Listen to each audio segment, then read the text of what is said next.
दोस्तों बहुत दिनों बाद क्लब फुटबॉल का वीडियो, ठीक है। अभी तो एक हफ्ते बाद ही शुरू कर ही देंगे। वर्ल्ड कप खत्म हो गया दोस्तों, भैया वर्ल्ड कप खत्म हो गया। चलो भाई शुरू करते हैं।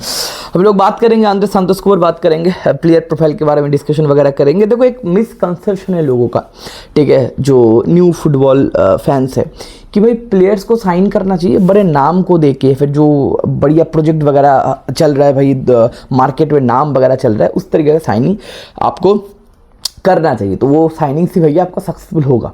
इसका ना मोटा मोटी ये ना 20% लॉजिकल है, 80% इलॉजिकल है। क्यों? हर एक क्लब को साइनिंग करना चाहिए, उनके क्लब में क्या क्या क्वेश्चंस है, उनके क्लब में क्या क्या प्रॉब्लम्स है, और आपके साइनिंग्स क्या उन सारे प्रॉब्लमों को क्या आंसर दे पाता है, सॉल्यूशन कर पाता है, तो भैया आपका साइनिंग बढ़िया है, वरना आपका साइनिंग बढ़िया नहीं है। जैसे अगर रियल मैड्रिड का इस सीज़न का साइनिंग बताया, बर्नार्डो सिल्वा का साइनिंग बहुत ज़्यादा इंपॉर्टेंट होगा। आप आने वाले सीजन में देख पाओगे बर्नार्डो सिल्वा हमारे रियल मैड्रिड में बहुत सारे क्वेश्चन का आंसर लेके आएगा। तो क्या वो साइनिंग खतरनाक आइकॉनिक साइनिंग है? तो फ्री ट्रांसफर है, लेकिन वही बात है मेरे भाई, कुछ होता है स्टाइलिश साइनिंग, कुछ होता है इफेक्टिव साइनिंग। अब हम लोग आंद्रे सांतोस को बात करेंगे, डिस्कशन करेंगे प्लेयर प्रोफाइल के बारे में, और डिस्कशन करेंगे कैसे ये बंदे का जो साइनिंग था ना, बहुत बढ़िया साइनिंग लगा मेरे को। हम लोग बातचीत करेंगे। देखो मैनचेस्टर यूनाइटेड दो चीज़ करना चाहता है, and that is a huge thing for Ineos and huge thing for Manchester United. मैं बहुत ज़्यादा इम्प्रेस्ड हूँ इनियोस से। किस लिए? मैनचेस्टर यूनाइटेड का मार्केट में भैया एक नाम खराब था कि ये लोग ना इम्पेशेंस है, इनके पास प्लानिंग नहीं है। ये जब प्लेयर मांगने आता है 15-20 मिलियन ज़्यादा बोल दो, ये भिखारी की औलाद भैया आपको 15-20 मिलियन ज़्यादा दे देंगे। भिखारी की औलाद मतलब भिखारी नहीं है, मतलब इसको चूसा जा सकता है। इसलिए हर एक प्लेयर को हम लोग जब टारगेट करते थे, हर एक जगह पे हम लोग ओवर पे करते थे, हर एक जगह पे हम लोग वेज ज़्यादा देते थे। ये मैनचेस्टर यूनाइटेड फैन हाई कर रहे हैं, भाई मैथ्यूज फर्नांडिस को क्यों नहीं खरीदा, टोनाली को क्यों नहीं खरीदा। 250 के का सैलरी आप मैथ्यूज फर्नांडिस को देखो, पागल हो क्या? 250 के का सैलरी भैया पिड्री का नहीं है भैया, 250 के का सैलरी भैया विटिना का नहीं है, 250 के का सैलरी भैया डिक्लन राइस का है। मैथ्यूज फर्नांडिस को 250 के का सैलरी दोगे? आपका कूना भैया 140 के कमाता था, यूसीएल नहीं था। यूसीएल तो मोटा मोटी 180 190 के कमाएगा, 190 के कमाएगा भैया मैथ्यूज कूना, नंबर 10 जर्सी होल्डर। और मैथ्यूज फर्नांडिस कमाएगा आपका कितना? 250 के। तो टोनाली कमाएगा 275 के, 85 मिलियन। या फिर 85 मिलियन में मेरे को मैथ्यूज फर्नांडिस चाहिए भी नहीं था, टोनाली चाहिए था। 90 मिलियन में, फिर 95 मिलियन में मेरे को टोनाली चाहिए था। टोनाली 90 मिलियन ठीक है, कोई बात नहीं। 275 के का वेज। अरे भाई यही तो गलती कर रहे थे हम लोग। सैंचो को 300 के, रैशफोर्ड को 325 के, इसको 280 के, उसको 300 के। यही तो प्रॉब्लम था कि ओवर पे एज अ प्राइस, ओवर पे एज अ वेजेस। इसलिए तो भैया मैनचेस्टर आज मैनचेस्टर हुआ है। तो मैनचेस्टर यूनाइटेड फैन भैया बहुत ज़्यादा कंफ्यूज्ड है कि भैया अगर लॉजिकली स्टैटिस्टिकली बातचीत करें तो भी भैया ठीक है, और जब करते नहीं थे तब भी प्रॉब्लम था। तो ये जो इनियोस है, इनियोस भाई मार्केट पे हम लोगों का नाम ठीक कर रहे हैं कि भैया आप हमें 65 मैथ्यूज फर्नांडिस दे रहे हो, नहीं दे रहे हो, bye bye bye bye. Message गया मार्केट में कि भाई मैनचेस्टर यूनाइटेड आता है एक प्राइस लेके, वो प्राइस से अगर ऊपर हम लोग मांगते वो भैया बोलेंगे बाय बाय गए हम लोग, आप अपना प्लेयर रखो भैया, वो प्लेयर को जाने दो। तो ये गट्स हमारे पास है, ये गट्स मैनचेस्टर यूनाइटेड के पास है। ये फिर से ये चीज रिवाइव करते हुए अब आया है भाई आंद्रे सांतोस। कितना मिलियन का? 50 मिलियन का। आंद्रे सांतोस के लिए क्या 50 मिलियन देना चाहिए? एकदम देना चाहिए। बंदा प्रीमियर लीग प्रूवन है, इसलिए 50 मिलियन ठीक है मेरे भाई। इसका अगर 1 साल की जगह 3 साल होता तो इसके लिए 70 मिलियन मांगता, ठीक है कोई बात नहीं। मैथ्यूज फर्नांडिस के लिए 85 मिलियन, टोनाली के 95 मिलियन, एंड वेज आपको देख रहे हो। चलो फाइन, इसका वेज कितना है पता नहीं मेरे को, लेकिन मेरे को लगता है कि 150 के का आसपास, या फिर 120 130 के का आसपास भैया सैलरी वगैरह होगा। ज्यादा सैलरी हम लोग इसको गारंटी ऑफर नहीं करेंगे क्योंकि 22 साल का यंग बंदा है। अब हमारे है आंद्रे सांतोस। प्रोफाइल क्या है? He is a proper number 8 box to box. अब इसका क्या पॉइंट्स है, मतलब क्या भाई पॉजिटिव पॉइंट है? देखो एक एक करके मैंने पॉइंट्स लिख दिया है। पहला पॉइंट है कि वर्सटाइल, बंदा बॉक्स टू बॉक्स भी खेल सकता है, बंदा डिस्ट्रॉयर भी कर सकता है। डिस्ट्रॉय मतलब बॉल विनिंग परसेंट भी बहुत ज़्यादा है, हम लोग दिखाएंगे। तो पहला पॉइंट है he is very much versatile, बहुत सारे एट्रीब्यूट इसके पास है। सेकंड पॉइंट क्या है? He is a box to box engine. ये भाई भागने वाला कुत्ता है, ये भैया पूरा मैदान आपको हर एक ग्रास को कवर करता रहेगा। ये आपके मिडफील्ड में इंटेंसिटी लेके आएगा, जो इंटेंसिटी का प्रॉब्लम हमारे पास है ना। उगारते के पास वो इंटेंसिटी है, प्रॉपर दिमाग वाला इंटेंसिटी है। कैशमीरो लेग खत्म हो गया था। कोबी मैनो अटैकिंग एरिया में ठीक है, लेकिन डिफेंसिव एरिया में अभी भी उसको फिजिकलिटी उस तरीके से नहीं है। He is a proper box to box, लेकिन बंदा ना गोल स्कोरिंग फिर टेक्निकलिटी एबिलिटी में ज्यादा है। कोबी मैनो का फिजिकल फिटनेस को अभी मेरे को क्वेश्चन मार्क है। तो ये बंदा आपको इंजन लेके आएगा। एडरसन का भी डील ऑफ हो गया, इसलिए एडरसन के लिए हम लोग आंद्रे सांतोस को साइनिंग वगैरह किया। एडरसन भी भैया बॉक्स टू बॉक्स इंजन था, लेकिन अब वो ऑफ हो गया, उसके बारे में बात नहीं करेंगे। उसके बाद तीसरा ये फिजिकल का है। अब बोलोगे फिजिकल का है, ये तो 5 फीट 11 का है। हम लोग बात करेंगे कैसे बंदा फिजिकल का है और आप बहुत ज्यादा इंप्रेस हो जाओगे। चौथा, ये बंदा डुएल विन करता है। ये बंदा duel, physical duel, aerial duel win करता है। अब भाई 5 11 है तो लुल्ली है भैया ब्राजील का, हम लोग बात करेंगे।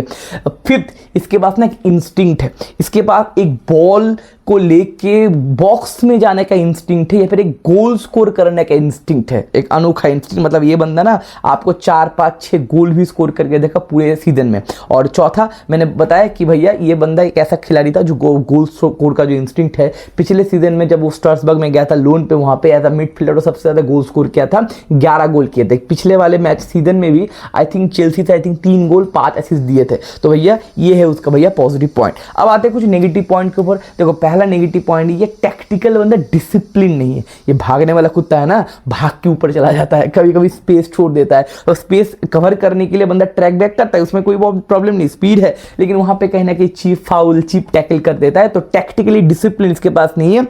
अब यहां पे आता है कोचिंग का बात। अब यहां पे आता है भैया माइकल कैरिक का कंट्रीब्यूशन, उसको समझाना पड़ेगा। माइकल कैरिक जो खुद एक ऑर्केस्ट्रेटर है, डिप्लिंग प्लेमेकर है या फिर डिफेंस मिडफील्डर है, उनको भाई कोचिंग करवाना पड़ेगा एंड्रे सांतोस को कि कौन से जगह पे तेरे को आगे जाना है और कौन से जगह पे अपने रन को कंट्रोल, मजनू कंट्रोल, मैं हगूंगा नहीं, पीछे रहना है। तो ये कंट्रोल आपको टैक्टिकल एनालिसिस या फिर टैक्टिकल डिसिप्लिन आपको कोचिंग करवाना पड़ेगा। ये भैया उसका नेगेटिव पॉइंट है। दूसरा नेगेटिव पॉइंट क्या है, वो सिंगल पिवट में खेल नहीं सकता, he is always made for the double pivot. उसके बाजू में एक डिफेंसिव मिडफील्डर या फिर एक ज्यादा डिफेंसिव ओरिएंटेड खिलाड़ी चाहिए। तीसरा, ओवर एग्रेशन। ये भैया ओवर एग्रेशन की तरीके से बंदा कभी कभी फाउल गवा देता है या फिर बॉल गवा देता है या फिर भैया फाउल कंसीड कर देता है या फिर भैया वो स्पेस छोड़ देता है। उसके बाद फिफ्थ पॉइंट, वो टेम्पो डिक्टेट नहीं कर सकता, प्रेस रेजिस्टेंट है, बॉल के साथ बढ़िया है, लेकिन वो ना बॉल होल्ड नहीं कर सकता। ही इज अ गुड पासर, वो बॉल लेगा, कैरी करेगा, थोड़ा पास कर देगा, लेकिन वो बॉल लेके ठहराओ, जो में हम लोग बोलते हैं ना कि भाई पोजीशन रख दो, वो ये नहीं कर सकता। अब हम लोग बात करेंगे कि टैक्टिकली वाइज हम लोगों के मिडफील्ड में कैसे सेटल डाउन करेगा। वो बंदा देखो कोबी मैनो का रिप्लेसमेंट होगा या फिर कोबी मैनो और आंद्रे सांतोस एक साथ मिलकर भी खेल सकते हैं लो ब्लॉक की टीम में। लो ब्लॉक की टीम में डिफेंस ज़्यादा चाहिए नहीं, लो ब्लॉक की टीम में आपको फॉरवर्ड पासे झोंकना है, तो वहाँ पे भैया आंद्रे सांतोस, ब्रूनो फर्नांडिस, कोबी मैनो, ये 3 लोगों को आप खिला सकते हो। लेकिन अभी देखो मैनचेस्टर यूनाइटेड का ना, हम लोग तो छोटे मैच के ऊपर बात नहीं करेंगे, छोटे मैच में ये 3 लोग खेल सकते हैं, हम लोग बात करेंगे बड़े मैच में। अब बड़े मैच में मैनचेस्टर यूनाइटेड गारंटी खेला काउंटर अटैकिंग सिस्टम में। हम लोग ना पोजीशन बेस्ड फुटबॉल नहीं खेलेंगे, तो काउंटर अटैकिंग सिस्टम में एक डिफेंस मिडफील्डर या फिर एक फिजिकल या फिर एक डिफेंसिव ओरिएंटेड बंदे के साथ आप आंद्रे सांतोस को खिला सकते हो रोटेशन में। क्योंकि देखो इस सीजन में हम लोग ना 5 मिडफील्डर हम लोग को चाहिए, क्योंकि हम लोग ट्रायो में खेलते हैं। मेसन माउंट कहने की ब्रूनो फर्नांडिस का रोटेशन हो जाएगा, कोबी मैनो और एडरसन हो जाएगा, एंड उसके बाद और भी 2 मिडफील्डर चाहिए, मोटा मोटी करके 6 मिडफील्डर। मेसन माउंट को मैं पकड़ नहीं रहा हूँ क्योंकि मेसन माउंट भैया 2 मैच होने के बाद वो बोलेगा मेरे को हॉस्पिटल जाना है, तो मोटा मोटी और भी 2 मिडफील्डर का साइनिंग लगेगा। तो यहाँ पे हम लोग कोबी मैनो का रोटेशन में बड़े मैच में खिलाएंगे और छोटे मैच में कोबी मैनो के साथ खिला सकते हैं। ये टैक्टिकल मोटा मोटी करके आंद्रे सांतोस का इनपुट होगा मैनचेस्टर यूनाइटेड पे। अब जो मैं बात कर रहा था उसका कुछ परसेंटेज या फिर कुछ स्टैट के ऊपर बात हम लोग करते हैं। देखो डुएल रेट जो मैं बोल रहा था, आप बोलोगे भाई 5 फीट 11 इंच का भाई लुल्ली है, ये भैया डुएल कैसे जीतेगा। अगर मैं पिछले साल का आपका डुएल का परसेंटेज आपको बताऊं, मैनचेस्टर यूनाइटेड में कैशमीरो डुएल विन करता था 53.4% अराउंड, में आपके सामने स्टैट आ जाएगा। कोबी मैनो डुएल विन करता था 52.4%, राइट। एंड यहाँ पे आंद्रे सांतोस डुएल विन करता है, एरियल डुएल बताओ या फिर ज्यादा ग्राउंड डुएल बताओ, 67.8%। Yes, that is a beauty, he is a proper disruptor. ये बंदा ना, जितना सारे पुराने मैनचेस्टर यूनाइटेड फैन हो, ये बंदा एक क्वालिटीफुल फ्रेड है। फ्रेड के पास दिमाग नहीं था, फ्रेड के पास थोड़ा सा उसका रेंज ज़्यादा नहीं था। ये फ्रेड जैसा प्रोफाइल है, ये डिसरप्टर है। इसके पास फिजिकलिटी ना होने के बावजूद भी ये अपने शरीर को या फिर वो इंस्टिंक्ट को यूज़ करता है। वो बंदा समझ जाता है कि बॉल कहाँ पे आने वाला है। देखो भाई फिजिकल डुएल या फिर आप ग्राउंड डुएल, अगर आप जीतने के लिए आप बड़े प्लेयर ही नहीं चाहिए। इनगोलो कांते द प्राइम आपका एग्जाम्पल कि भाई छोटा नन्ना मुन्ना राही देश का सिपाही होके भी आप भैया एरियल डुएल या फिर फिजिकल डुएल आप जीत सकते हो, body to body, shoulder to shoulder आप जा सकते हो। ये बंदा आंद्रे सांतोस 67.8% जब एरियल आपका ग्राउंड डुएल जीतता है अपना इंस्टिंक्ट एंड आपका बॉडी पोस्चर को यूज करके। उसके बाद अगर ये चार्ट आप देखो, इसका डुएल या फिर पोजीशन विनिंग खतरनाक है, मतलब बॉल छीन सकता है, काउंटर प्रेसिंग के लिए आपका बेनिफिट वगैरह होगा, एंड ये बंदा प्रोग्रेसिव पासेस भी अच्छा करता है।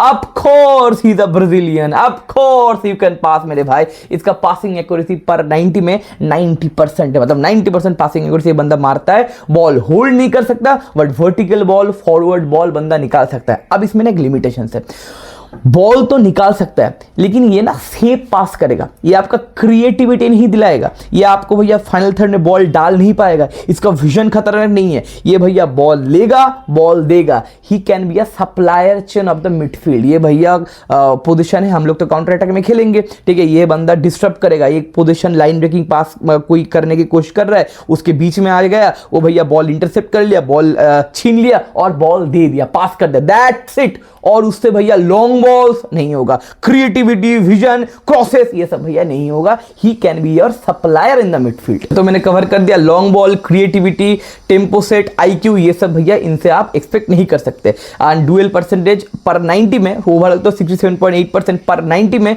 62% वो डुएल विन करता है। एरियल डुएल हर एक मैच में एक विन करता है पर 90 में, जिसका परसेंटेज है 45%, नॉट बैड। उसका फिजिकल लेवल देख के ये 45% aerial duel is not bad at all. Forward pass जो मैंने बताया 1.58 का फॉरवर्ड पास बंदा करता है पर 90 में, एंड टैकल पर 90 में करता है 2.65, मतलब he is a good tackler also. Ball छीनने का एवर काउंटर प्रेसिंग में भी एंड्रे सांतोस आपको यूज करते हुए दिखेंगे। तो टोटल मिला कि पॉजिटिव एंड नेगेटिव पॉइंट हम लोगों ने बता दिया, हमने बता दिया क्या आप एक्सपेक्ट कर सकते हो एंड्रे सांतोस से। He is a 22 years guy, 48.2 million का deal and 10% sell on clause Chelsea का, मतलब चेल्सी जानता है इसका सीलिंग अच्छा है, ये बंदा आने वाले मैचेस में या फिर आने वाले फ्यूचर सीजन वगैरह में ये 70-80 मिलियन में बिक सकता है। तो एक 22 साल का बंदा प्रीमियर लीग प्रूवन है, चेल्सी से खेला है एंड बारसा के साथ आई थिंक ये इस बंदे को मैंने देखा था, ये नोटिस हुआ था बारसा के साथ जो चेल्सी का मैच था, मैं अगर मैं गलत नहीं हूं तो मोटा मोटी 50 मिलियन। और ये जो एबिलिटीज है इसको मैं रेटिंग करूंगा भाई 10 में से 8, ठीक है, क्योंकि बहुत सारे क्वेश्चंस का जवाब एंड्रे सांतोस के पास है। अब इसके बाद क्या, इसके बाद हमें और भी 2 मिडफील्डर साइन करना है। एक मिडफील्ड में थोड़ा फिजिकलिटी आना चाहिए और दूसरा मिडफील्ड में थोड़ा टेक्निकलिटी आना चाहिए। तो फिजिकलिटी के लिए मे भी मानू कोने के ऊपर हम लोग बातचीत कर रहे हैं, और टेक्निकलिटी के लिए हमारे पास कोई बहुत सारे ऑप्शन है। मे बी एंजेलो स्टीलर है, मे बी कार्लोस बलेबा है, बलेबा में भी 65 मिलियन में और कोने में भी 50 मिलियन में आ सकता है। तो मोटा मोटी 110-115 मिलियन में और भी 2 मिडफील्ड आ जाएगा। पॉइंट ये है कि आने वाले 1 महीने के अंदर ट्रांसफर विंडो जब तक ना खत्म हो जाए, हमें 2 और मिडफील्डर चाहिए, एक आपका डिफेंसिव टाइप ऑफ फिजिकलिटी और दूसरा भाई टेक्निकल। तो देखना पड़ेगा और भी कौन से मिडफील्डर को हम लोग टारगेट करेंगे। तो आपका क्या कमेंट है नीचे कमेंट सेक्शन में जरूर लिखना, और आप कौन से मिडफील्डर को मैनचेस्टर यूनाइटेड की जर्सी में देखना चाहते हो आने वाले सीजन में, वो भी नीचे कमेंट सेक्शन में जरूर लिखना। Take care, bye bye.